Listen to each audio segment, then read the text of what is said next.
So heads up, first off, this is not a go to boot camp and in 3 months you can be where I am kind of talk. It was hard. Some days it still is hard, but, and that's a very big but, the payoff has proved that the hard work, the sweat and the tears have been worth it. I've doubled my earnings in just 3 years with more growth opportunities ahead than I can shake a stick at. So this talk is a whiz through what my previous history is, and then a look at how that experience has been rocket fueling a new tech career that's moving faster than I dared imagine to reach where I am now, which is midway through my 4th year employed as a developer, currently working as a front-end software engineer at Zoopla, and probably sitting somewhere between mid to senior level. So, okay, part 1, buckle up and here's the experience. Always scored high in logic problems at school. Took Maths O level a year early, which makes me sound so old. But back in the 80s, girls weren't encouraged to take computing, at least not where I was. Steered towards a creative route, I decided I wanted to art direct TV commercials. So after taking A-level art, I did a 1-year art foundation to prep for uni. But unfortunately, I couldn't get onto a degree course. This was before media studies was a thing, I suppose, and wanting to work in advertising apparently was a nail in my coffin. So I was told I was overqualified and shown the exit. So I wrote to as many ad agencies as I could, booked some appointments, took the train, myself and my portfolio to London to get advice. Saatchi and Saatchi pointed me in the direction of Watford College to team up with a copywriter. But it turns out I didn't want to work with a copywriter after all, but I did really enjoy the graphics course, and the outcome was a BTEC HND in graphics. My point? You don't need to come from a traditional computer science background or even any degree background. What served me well is that stubborn determination or pigheadedness, call it what you will, but I wouldn't take no for an answer, and I'll always try and find another way in. You might not end up heading in the direction intended, but sometimes these detours turn out to be pretty enjoyable scenic routes. So, first job, working as a graphic designer for printers up north, producing football and rugby programmes. I soon headed back down to London to work as a graphic designer contracting for various ad agencies until my late 20s. And then this is where I turned off the career highway at the junction of marriage and kids. The next decade or so was spent parked up as a work-from-home mum, working on a family-run fish tank business, completely unrelated to any of my previous experience, doing back office work, running the books, dealing with staff, customers, VAT inspections. So how did tech come into it? Well, we needed to get online. A small home-run business with no budget, I decided to use the graphics knowledge, learn HTML and CSS, and build a website. It upskilled the graphics qualifications while I was out of the job market, and that's how I got the coding bug. So I spent more and more hours practicing building stuff. Coding had become a full-time hobby to the point where I started to build websites for friends and local businesses, and late one afternoon, pressing submit within minutes of the closing deadline, literally, I nominated my work in the Kent Web Awards and bagged a gold and silver for web design. Just as well, because it turns out I hated fish too. And with the kids less dependent now, I needed a change of career. Coding was the route I wanted to take, and the awards gave me the validation I needed. Because let's be honest, learning all of this on your own off the internet, you never know if you're good enough, but how to get back on that road when everything moves so damn fast. Well, late one night watching BBC Girls Can Code, I decided I wanted in on the tech startup scene. No idea how to do this, so I formed my own tech startup. Another last minute submission. Actually, this was past the deadline date this time. And I got myself onto the Google Campus for Mums startup program in London. And this led to an invite to go and pitch out in Milan at a food tech summit. And a judge asked me why, if I could write HTML and CSS, why was I outsourcing the building of an app to a dev that I'd met at Google Campus when I should be stepping up to become the technical co-founder? Well, that was a good question. So I headed off in the direction of an intensive 9-week coding bootcamp with Luagan, and I was in their first London cohort. It was a steep, painful upward climb, and I remember the instructor telling me that it's not called bootcamp for nothing. And it taught me how to learn again, and that's a skill I've been using ever since.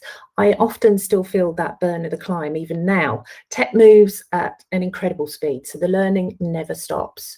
You're never going to know everything. You're not expected to know everything, and that doesn't change. It doesn't matter how senior you get. There was still tons to learn, but 6 months on from bootcamp, I had a very clunky but functioning MVP from the startup. And the startup journey didn't end up well either, but it did give me a very good plan B. I'd felt the adrenaline buzz of just how good coding full-time felt. And the best way to get better at coding, go and get a full-time job as a developer. And that clunky app, well, it gave me a really good side project to discuss during interviews. So that's my background outlined. How has that transferred across exactly to push me back out into the fast lane? Well, first, I want to iterate that getting that first job was not easy. With a home business that had run its course, financial pressures were mounting, and I was just 2 weeks away from, after a 9-month hard slog, from just giving up and going to get any job I could. I was 48, and on paper, I'd not only parked up for almost 2 decades. In fact, my career bus was nothing more than just a rusty old bucket. I didn't understand the value of the experience that I had. And recruiters didn't help me either by telling me I was too much of a risk or a gamble and that I had no experience of modern ways of working. I'm partly to blame there because I hid my experience outside of my coding side projects. I guess I was worried that I might be considered overqualified again, given my age, and that I was applying for a junior position. Leaning on the graphics background and the startup hustle, I thought I'd play on that gamble theme and rebranded myself as a wildcard. That paid off, and I landed my first role as a junior full stack developer. And it only took me 3 months to put my foot on the gas and get into the fast lane. I got a pay rise because actually, although it was my first employed position as a developer, I clearly wasn't a junior. I had design skills I could put to good use. I could take autonomy in handling graphics work from the offset. But interestingly, whilst I might feel way out of my depth sometimes in code, I've noticed that quite a few of the engineers around me can feel uncomfortable with design too. Both involve a level of creativity, but we do think differently. So I act as an interpreter. I can converse in both the language of design and technical speak, and that's a highly valued skill. Startup life was tough and I managed to burn myself out in the process, but being a startup founder, alongside the experience of running a business with my husband, I'm used to working out product fit. I value user feedback.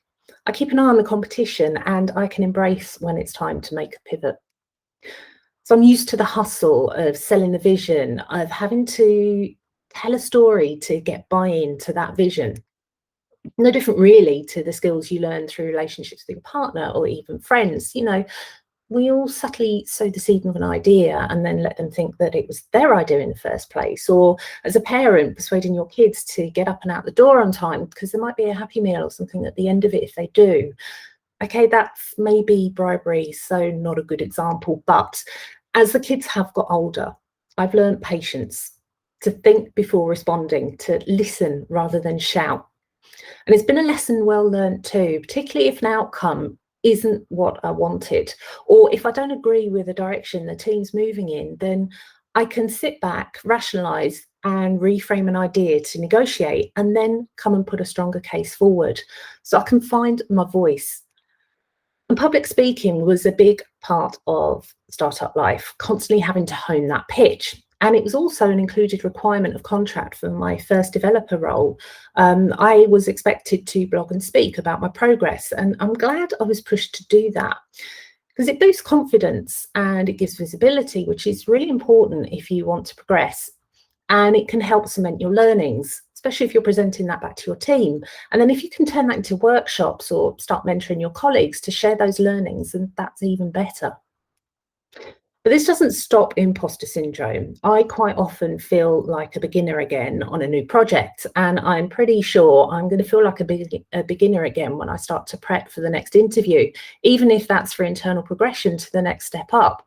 There's always going to be more to learn, but that's what makes it such an interesting ride. Now, I did have another sheet here with way more past experience that has been used for my work now, but hopefully this gives you an idea of just how valuable your previous experience can be. So what about you? You might think you're starting over at the bottom again, but no, you've got a whole heap of experience that comes with you and your CV. And if you can apply that outside experience, then you can have great earning potential. Companies are really keen to up their diversity intake, and that does include diversity of background and experience too. And as for career progression, well, there's a huge choice. Thanks for listening.